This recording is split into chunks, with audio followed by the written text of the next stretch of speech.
in Justice, talking about justice and civil order. And this is the second class in this cycle. And I will name it Israel or Jacob. What's the difference? So the Torah sometimes called Jacob, and sometimes Israel. What's the difference? So remember, the story of Jacob revolve all of them around civil order questions. Who is going to be the firstborn? It's not a religious problem. It's an issue of civil right, because the firstborn inherit twice the heritage, and he have a special status. He get the Abraham blessing, and so on. So all the story of Jacob revolve around justice and civil order, which is number 5 in Adam commandment. So our topic is about Israel and what's the difference. So let me kind of make an observation that the name of Israel is extremely popular around the globe. Most of humanity today, I would say, Christian and Muslim, actually claim themselves to be their heir, or have replaced Israel. Either they are heir of Israel, or continuing Israel, or actually claiming to have replaced Israel. Now, they say it without understanding what the name Israel is. Had they known, either Muslim or Christian, if they know what the meaning of Israel is, there would be shame. Because I'll tell you why as we move on. Because what is the meaning of the name Israel? As a rule, whenever we need to find out what the Torah think about a certain concept, the rule is we should go to the place where the concept appeared the first time. As a rule, if you look at that site in the Torah, you will find everything you need to know about the concept. For instance, a famous example, if you want to find out what Elohim is, you go to chapter 1, verse 1, and it says, at the beginning, Elohim created the heaven and earth. So right there, you have the notion that Elohim stands for the creator, the builder. And since if you look at chapter 1, it's every day judges the day. So he is a judge. So you don't need an expert, a rabbi, or philosopher to tell you what Elohim is. You just look at chapter 1 and you get the idea. The same thing with the YHVH. Is it Jehovah? Is it what is it? So you look at the first place where YHVH appear. It's either in Eden, or actually before Eden. At the end of chapter 1, we said the acronym stretches between Friday or 6th day and the Sabbath. So right there, it perfectly defines for you what YHVH is. Is a bridge entity that connects our 6th day to the Sabbath. Believe me, there is no better description of the Shekhinah than that. So again, now we go back to Israel. So what is Israel? We need to go to the place where the name appeared the first time in the Bible, in the Torah. Where is it? Do you know where it appeared the first time? It appears when Jacob fights the angel of Esau. There his name is changed. The angel changed his name. I will read it. Let's read it because, again, if you want to find the meaning of the real meaning of Israel, let's see what the Torah tells about it. I will read it for you. And Jacob was left alone, and a man wrestled with him until the break of dawn. When he perceived that he could not overcome him, he struck the socket of the hip of Jacob's hip. So Jacob's hip socket was dislocated as he wrestled with him. And he said, "Let me go, for the dawn is broken." The angels.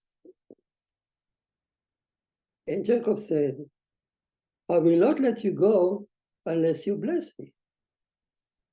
The angel said to him, "What is your name?" And Jacob replied, "Jacob." And he said, "No longer will it be said that your name is Jacob, but Israel.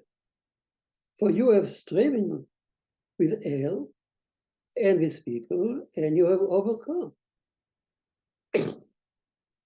And Jacob inquired, and he said, "Please tell me your name." And he said, "Why then do you inquire my name?" And he blessed him there. Okay, short section, extremely meaningful message. The name Israel appeared here the first time. So what is the background of the story? Again, if you don't understand it, let's see the picture. As you remember, Jacob was coming back to Israel, actually running away from his father-in-law, Laban, who wanted to kill him and the entire family. That's from the north. As he approached Israel, the river of Jacob, of Yabok, which is today near the Sea of Galilee, you can see it. There is a power station there. So on the river of Jacob, of Yabok, as he was preparing himself to cross to the land of Israel, then from the south, Esau, his brother, was also coming towards him with 400 armed men, obviously to kill him too. Esau has sworn to kill his brother Jacob. And here is an opportunity. So imagine Jacob is besieged from the north and he's besieged from the south with strong people who will come to destroy him. It's an apex of a threat. I've never been threatened so much. So the night falls, and tomorrow morning, the next day in the morning, Esau is going surely to approach him, to meet him, with 400 armed men. And the Torah says that at night, and I fell, and Jacob found himself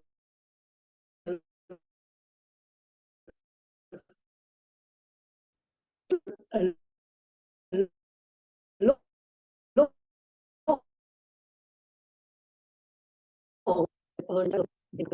He said, tomorrow he will face a dreadful scene. His brother, with whole rage, coming at him with a sword. Now, at that point, where he's alone, he meets a man. The rabbi said, and the Torah says there was no man. He was alone, and there was no other person around him. So who is that man? If the Torah says earlier that there was no man there, so obviously this was an angel, the angel of Esau, that came down from heaven to wrestle with Jacob. Okay, that's a sin. Now, having said that,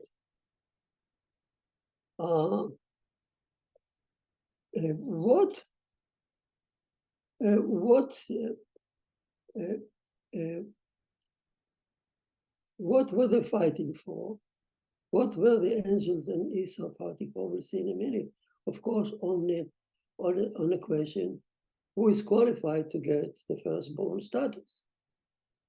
But let's see, we are focusing about the name of Israel.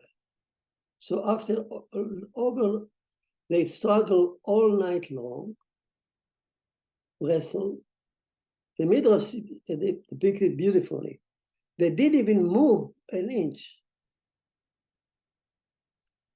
The Midrash depicted as if even the legs didn't move. Only they wrestled with each other with a lot of sand or dust around them. And sometimes they were hugging each other, and sometimes they hit each other fiercely. The Midrash goes on and on describing it. And during the night, no sight could convene. At dawn, the angels took an extra effort and hit Jacob's hip and dislocated it. So Jacob was damaged. Yet, Jacob was able to resuscitate himself. And finally, the angel was on the ground. So wrestling means whoever touched the ground loses. So here is angel Jacob standing up, the angel on the ground, and Jacob's leg is on the neck of the angel. And the angel begs him, let me go because it's dawn. I see the sunrise. So Rashi makes the comment, why did he have to go? Why did he have to go?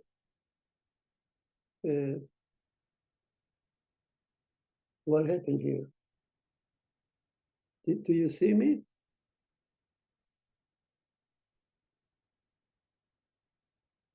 Oh, I don't know, but a picture came on. I'm sorry about the interruption. Do you hear me now?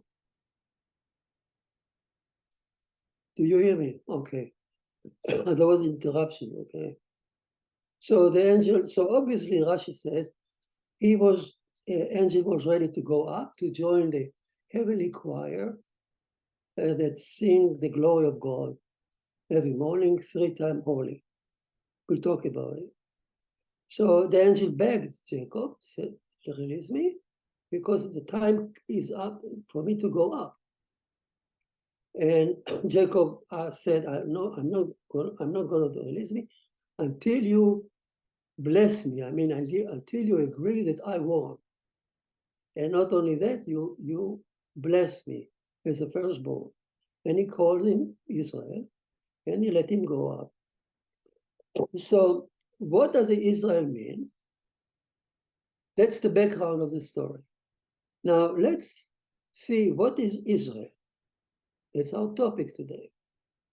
Israel means you can Israel. You can read it in several different meanings. I'll just give you 2 or 3.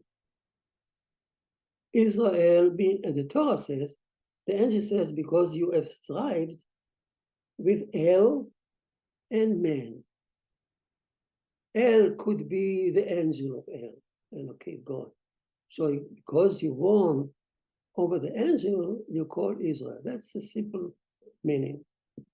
You can read it deeper meaning. I call you Israel because you strive with not El, but Elohim. You wanted to be, you strive to execute judgment, to imitate Elohim, and you won, you succeeded. That's enormous insight. So the angel agreed. Or tell Jacob, we were watching you from heaven. You have strived to reach the truth by following Elohim. Elohim is an attribute of judgment. He finds the truth very easily for him. He sees everything. And he finally issues a verdict. He sees the truth. And he tries to imitate him. And Elohim has no mercy. Elohim goes the upper hand. He finds the truth and he executes his retribution, or whatever, or verdict. So you have found the way, you have followed the Elohim way, and you overcome. It means you actually found even a better way than Elohim to execute judgment. Wow. We'll see what it means. Or you become an officer, Elohim officer, Sar with Elohim. And another beautiful meaning is Israel is Yashir im El. Yashar im El means straight with El. So you've been elevated to face Elohim, not that just the angel, the attribute of judgment. You were power with Elohim. And another meaning, Yashir, you are qualified to sing, to chant to the glory of God from earth, along with the choir, the heavenly choir. When the sun rises at the far east, when it reaches Israel in the morning, the choir stops, or pauses, and wait for Israel to chant from earth, 3 times holy. The word is full of glory. You need to understand what this glory is. What is the glory of God here? And after Israel, they waited like 4 hours. And when Israel, after that, the sun continued to rest, and other nations wake up, and the heavenly choir continue to chant. So all this explanation are hinted in the name of Israel. So let us focus now for a moment on those on the two meaning, on the most important meaning here is not struggling with the angel, but being par with the Elohim. So the angel said, you have tried to find your truth by imitating Elohim. What does it mean? And you won. Now, without going into detail, we did it last time, Jacob is fighting with Esau about who is going to be the firstborn. Each one of them had legitimate claim. Esau came out first, but Jacob, so to speak, second, but in a very rare fashion. He was holding the heels of Esau as a protest. And in fact, they came out in one piece. So there is, actually, you cannot tell exactly who is really firstborn. So the Torah says that his father, he called him firstborn Esau, not his mother. His mother, Rebecca, said to herself, let's see, I'm not sure who is the firstborn. And as the children grew up, she noticed that there is a huge difference between them. She fell in love with Jacob, and she didn't like Esau, not because what? She didn't see Esau qualified to have the firstborn child. The truth is not with him. He's cheating. The Midrash says he violated all the 7 commandments, but he did it secretly, clandestinely, and he cheated his father, blind father, but not his mother. His mother comes from the house of Laban, the master of cheating. She was born in that house. Nobody could cheat Rebecca. So Esau was her son. She loved him too. But in terms of who is going to be qualified to be the firstborn, the Abraham, who is going to get the Abraham blessing, she noticed that only Yaakov is qualified now. So make the story short, under Rebecca, Jacob is instructed actually to seek the truth, to have the truth come out in any way he can. He could sell, he tried to sell the lentil soup to Esau. Yes, the truth came out. Esau was ready to sell him the firstborn status just for lentil soup. That tells us a lot about Esau. The Torah said that. He despised the firstborn status.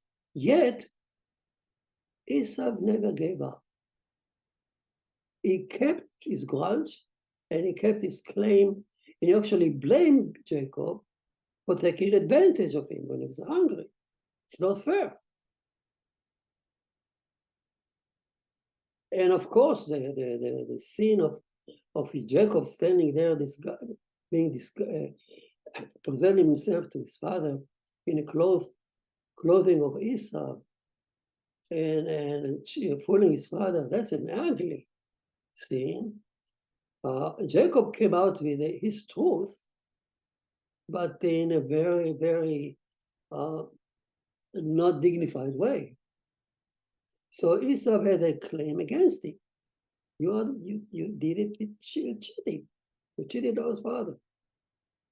Yet Jacob received the firstborn, and Jacob didn't give. Esau never gave up. So, in a summary, what we want to see that Jacob got his truth out. He got the blessing, but he had to run for his life. And here the Talmud says, if you seek the truth, there is no peace. The cost of peace.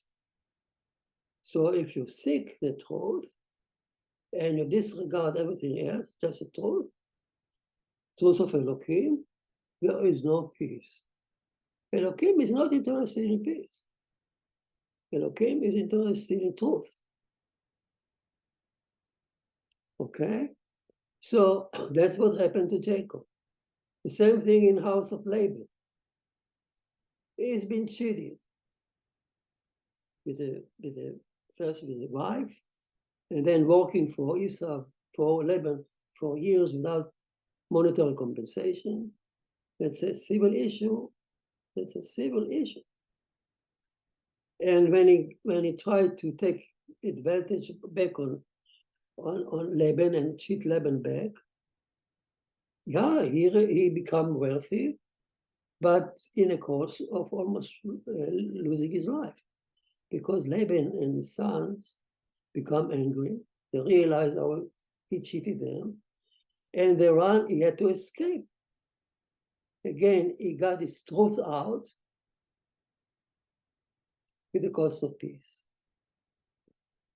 So in summary, now the epic of the story is now on Yabok River, where the two adversaries approached him, each one threatening him to annihilate him and his family completely from earth, because he was seeking the truth and on the price of peace. And in fact, that's what happened to every one of us. When you go to the court, suppose we go to the court for us and two litigants approach stand before the court. The court actually wants each side to present his absolute case. If one side is weak, the court says, get yourself a lawyer. The lawyer will make sure that your case will be presented to the court as truthfully and as deeply as possible. The lawyer will do it. You may not do it, but the lawyer will do it. And not only that, the lawyer will smear the other side to the ground. Now, each side would do that. So it's a battle between the two lawyers. Each lawyer presents the absolute case. So now when a court finally decides the case between them, what will happen normally?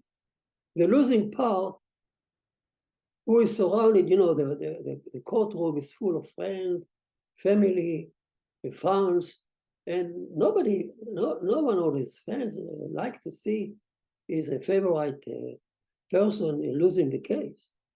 So because of his big ego now, he will not admit to the court decision, he will appeal. And even after appealing, if he loses a case, he may continue the grudge forever. Peace will never come out of that. For generation, for all his life, the losing part will say, oh, the judge favored this one. It was not right. The accusation will go on forever. So when you seek the truth, peace will not come out of it. Truth will come out. The court will find out the truth, but in price of peace. To prevent it, what do we do in America? And also in a Jewish court? The court will say to prevent it from happening. What does the court say to the litigant? He said, listen, I remove myself from issuing the verdict. Let you guys go to the room out there and settle. Nobody watches you. No fans, no family. Each one, each one of you know your fault and your merit and faults. You know yourself very well. Without a fan around you, when you are closed in a room, settlement, facing the other side, it's very possible that after locking the two of you in a room for a while, you will come out with a settlement. And that the court says, that's all I need. When you finish, when you come out to agreement with a lawyer around you, with you, when you come out with a settlement, come to us, to me, the court said, all I need is to sign it. I don't even care where the truth is. I don't even want to hear what you say. I am pleased to see that you are settled because I like the peace. That's exactly what the Heavenly Court is doing on Nahal Yabok, on the river Yabok. It's impossible that the two litigants, Esau and Jacob, when they are surrounded with the families, when there are 400 armed men around Esau, ready to fight, and Jacob supported by his family and servants, his wealthy man. There is no way they can come in public to any settlement. And if if the Heavenly Court intervene, suppose the Heavenly Court intervene, Elohim says, oh, I like Jacob. He's more qualified to be the firstborn. So next morning, remember the next morning, Esau is going to face Jacob. If Elohim says Jacob win, would it affect Esau? No. The next morning, he will continue come and try to kill Jacob. But the Heavenly Court's decision does not affect readily the behavior here. So the decision of Elohim would not stop Esau if Elohim, the court, intervene. Maybe the truth will come out, but peace will not come out of it. So, and if so, what does the court, heavenly court, do? They manage to set Jacob and the Esau lawyer, the angel, face to face alone, and that's why the emphasis is alone. Alone. The man is alone, the angel is alone, and Jacob is alone. Nobody is watching them. Ego does not play a role in it. You know? And the heavenly court has removed itself from the case. Let them settle, let these two guys settle the issue on their own. Because if we intervene, a merciful attribute, loves Jacob. The prophet says, right there in Haftarah of the parasha, the prophet said, Jacob, Esau is a brother of Jacob, yet I hate Jacob. I hate Esau, and Jacob. I loved Jacob, and I hate Esau. So that's the attribute of mercy speaking there to the prophet. So she doesn't. If she intervenes, she is biased. We don't want the biased judge to intervene. But listen to that. What the rabbi says here. How come the court, heavenly court, suddenly removed itself? Is it possible? Yes. The attribute of judgment, the attribute of mercy, YHVH, is shown here in a new power, in a new light. She can not only ameliorate or have an input of mercy and so on, she can actually take over the court and tell Elohim, step out. Step out. The merciful attribute can overcome or tell Elohim, who will listen to her, let the two of us step out. Why? Because I like peace. And I don't care about what you care, Elohim. You care about truth, but I care about peace, and I prevail. We'll talk about this new highlight, new meaning of YHVH that never appeared before in the Torah. As an attribute, a strong attribute that can shut off the heavenly court altogether. I tell you, and this is now here, the two of them, this is about the Israelis book. So the heavenly court set itself, remove itself from the case, so to speak. They are not leaving the world, but they're just not intervening, and let the two guys wrestle all night long. Now, Jacob and Esau, they're brothers. Each one facing each other.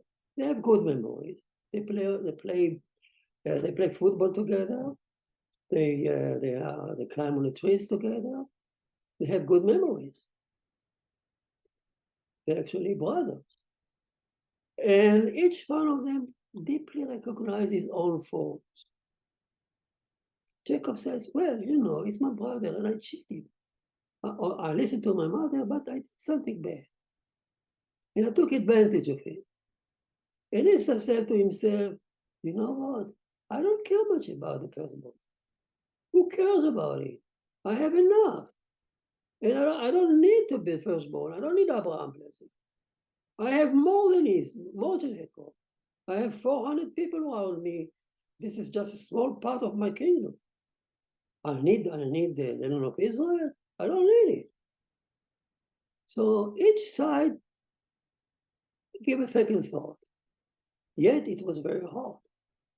They wrestled all night long to show you how difficult it was. Because Esau was still clinging to the claim, and each side was clinging. And for it finally, as what is expected, in the morning, Esau's angel surrendered. Now, what's the point? The point is, the court always says to litigants, lock yourself in the room of settlement. Try it. What happens if you cannot? If you cannot come to settlement, then come back to us, the court says, or to me. And then I will have no choice but to give my own verdict. And you will have to abide by it. And I know when I give my verdict, favoring one or the other, there will be eternal strife between you. You will never, the losing side will continue to fight. But that will happen if you don't come to settlement. So remember, the court says to the court, that's your only chance to let the issue pass behind you with peace. If not, I will enter and I will do my job. Here the heavenly court also says to Jacob, to the two boys, to the two men, if you don't come to a settlement in the morning, and I intervene, yeah, the truth will come out, but then you will have to fight. So that's why the angel didn't change the name to Jacob to Israel. He left the name of Jacob intact as an option. Remember, Jacob is fighting with a sword to his truth, disregarding peace. That Jacob. So the option of becoming Jacob is still there. If Esau does not succumb, Esau continued to challenge Jacob and to not only eat his heat, but he can try to destroy him. Jacob will have the right to take a sword and defend himself. But he will not be called Israel, he will be called Jacob. But if he achieves peace, his name is Israel. So now you understand what the rabbi said, that Jacob is David. Okay, the soul of Jacob is David. The soul of Jacob is Judah the Maccabee. When things become so bad from the adversary of Judaism, that not only accuse them with false accusation, blood labels, whatever, but they really almost threaten to defile the temple, and stop learning Torah. They forbid to do circumcision, as Adrian Caesar did, and so on. Well, if that comes to such a bad situation, Israel can go back to, for beloved peace status mode, change itself to Jacob mode, and take out his sword, and Hashem will be with him, because he's fighting for the truth. So, again, Israel is now born. All that is to explain this, the change, what Israel means. Israel is fighting for the truth, but in a way of dialogue, in a way of teaching. Islam conquered half of humanity by the sword. Even today, they don't want peace with Israel, Hamas, because they want to kill Israel. Regardless what you sign or not, because I believe in absolute truth, and my absolute truth is telling me to kill you. Islam, Din Muhammad beside. Islam spread itself only with the sword, because it believed in absolute truth. There's no dialogue. Islam had never had any dialogue with any other religion, not with this, not with the Christianity. There's no exchange of any idea. But till Christianity is batil, is effaced from earth. It's nothing. It's zero. I don't even need to talk to the Christian. The Jews are even lower than the Christian. Okay, so that's Islam. And so there's no dialogue there. The Christianity, especially in history, it was the same, very similar.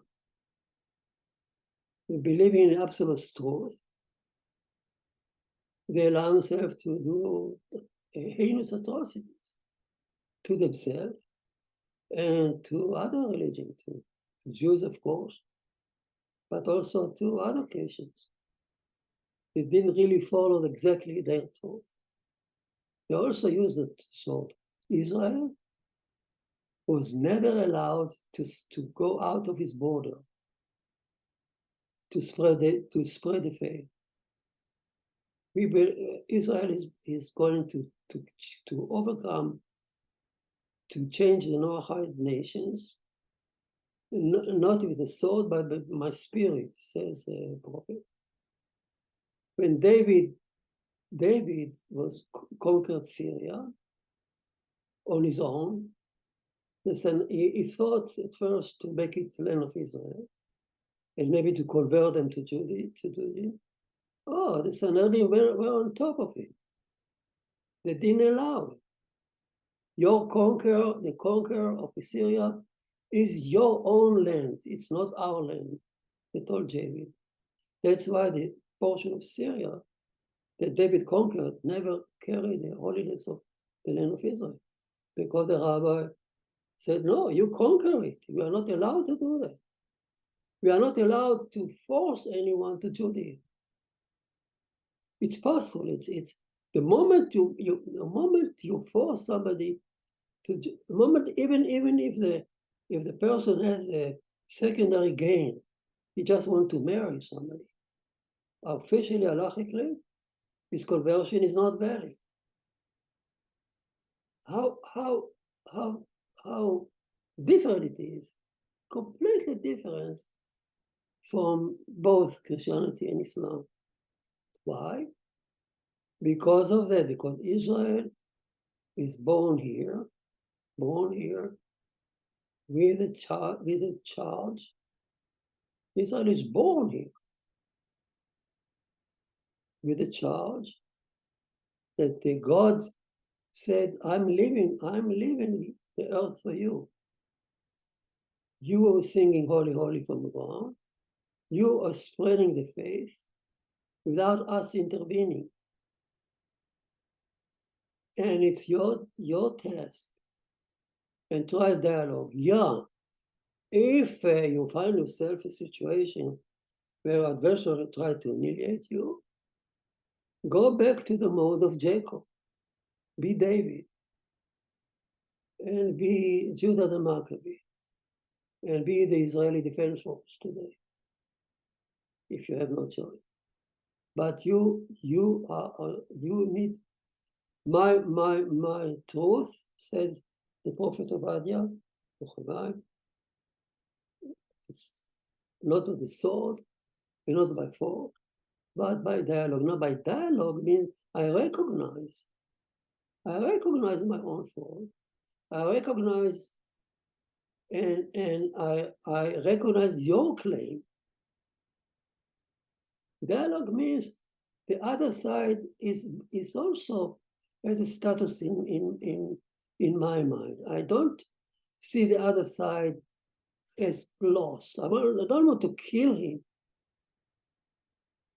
I want just to change him by teaching. I want him to finally come on its own and say, like the angel said, you are right. You are right. Your name is Israel. And you are my first, you are our firstborn brother. That's all. Israel is the firstborn brother of the 70 nations. And we are not here to spread the word, but the faith by the sword. So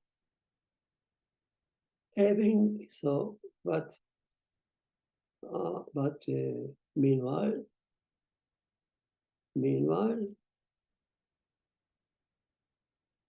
Jacob,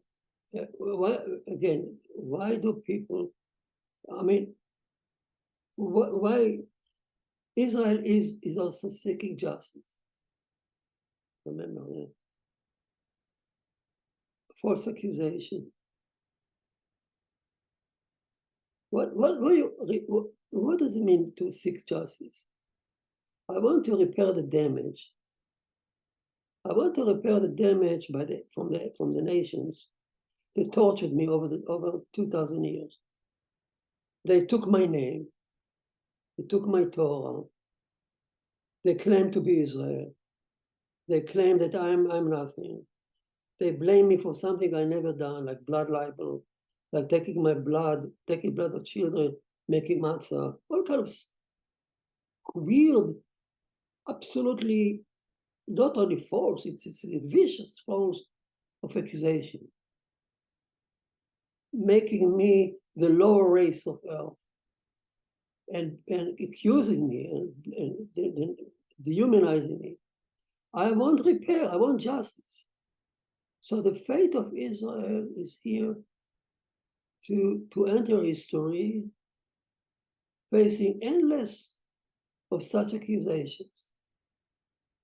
But our message is to fight them not with the sword, but with teaching. And I think that's enough what I've said now. You can think more about this, and now it's unbelievable deep that such a message is intertwined with the birth of Israel. The other meaning of Israel, joining the chant of angels in heaven, it's also deep, and that's the source of our prayer in the morning when you pray in the congregation. It's a customary in the middle of the public prayer.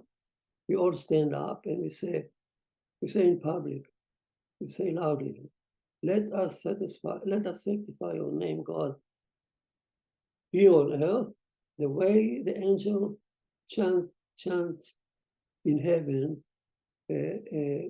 sanctify your name in heaven, holy, holy, holy. The word is full of glory. So the story of the angel has found itself in the prayer book. Now, before we leave, I think I have 10 more minutes. I want to summarize the new aspect of Shekhinah that I said the Kabbalah and the rabbis found here. Let's see the journey of the Shekhinah, if you don't mind, from the start to now, from the start of the book of Genesis until now. You see, there are 7 steps, recognized steps of the Shekhinah. First, in the story of creation, let's start. First, number 1. The Shekhinah wants to enter our world. She become larger and larger and larger. in the eyes of mankind. At first, it says in the creation of Eden, it says there, on the day that Hashem Elohim formed or created heaven and earth. So that's before the sin. Before the sin, Shekhinah joined Elohim to create mankind together. Let us make Adam in our form and image. So not only she entered the world to create mankind, but she consolidated the world. She is here consolidating the world. That's called grace, okay? That's called grace, chesed. Chesed is grace. She's here to shower grace in the story of creation. After the sin, she appeared to him in a different form. Adam and Eve wander in Eden, and they recognize what they did. And Hashem Elohim passed by him. Said, Adam, where are you? Why don't you come repent? And I would forgive you. Then you'd have stayed here. So it's no more only grace. She appeared to him in a larger magnitude. Shiur Koma, what to say in Kabbalah, Shiur Koma, the magnitude. The magnitude of it after the sin, she appeared to him as a forgiving attribute, not only grace, forgiving, responding to repentance.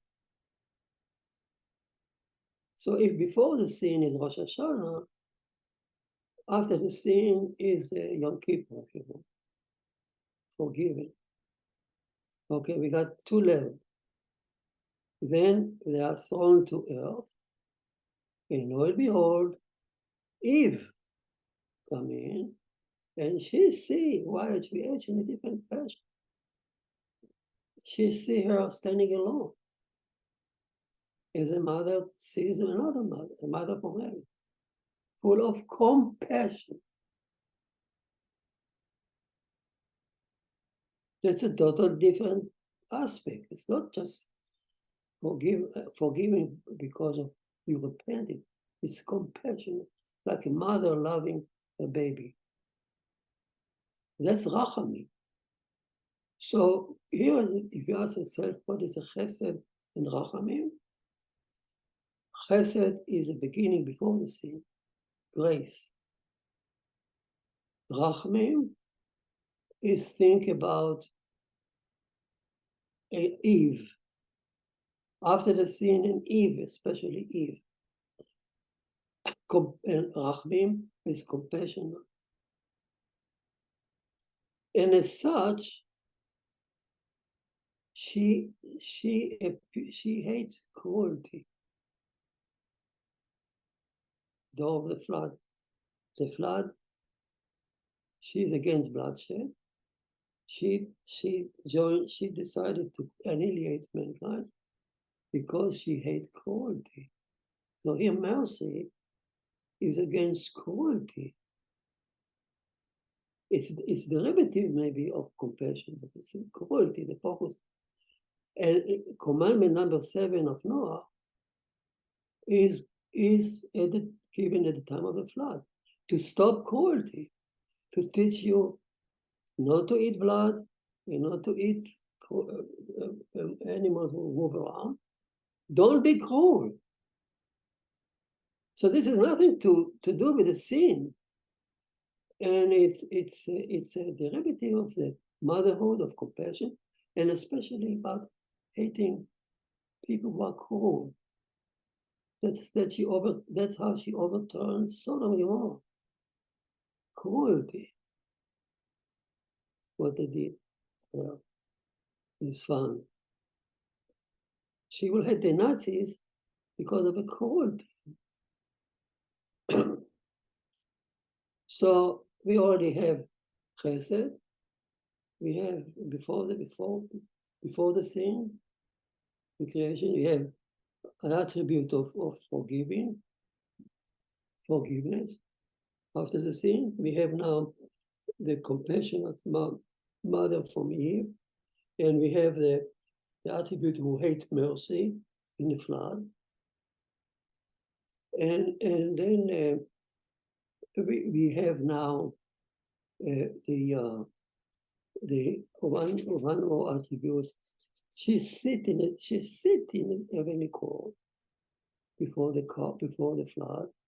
So here she appears as a judge, assessing that's a higher magnitude of her.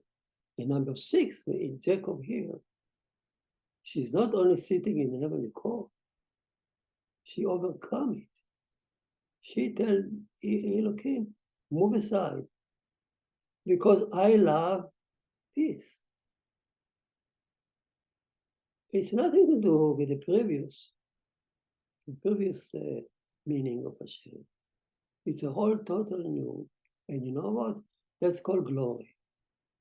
In Kabbalah, when you see the picture of the famous Kabbalah structure there, and you see Jacob in the middle there, it says Tiferet, glory, Israel. So Israel is the glory of God. Glory, not because it's shining light.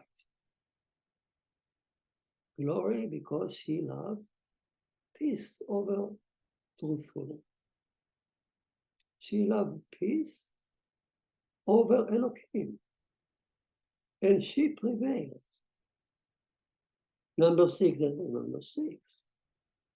And we have one more step to take with the understanding of what Hashem is the next step in Jesus as a savior. Okay, we'll learn about when she appears in the story of Exodus. It's a new capacity of saving the Israel, saving oppression, people taking away, saving the slaves. So we can talk about it, savior.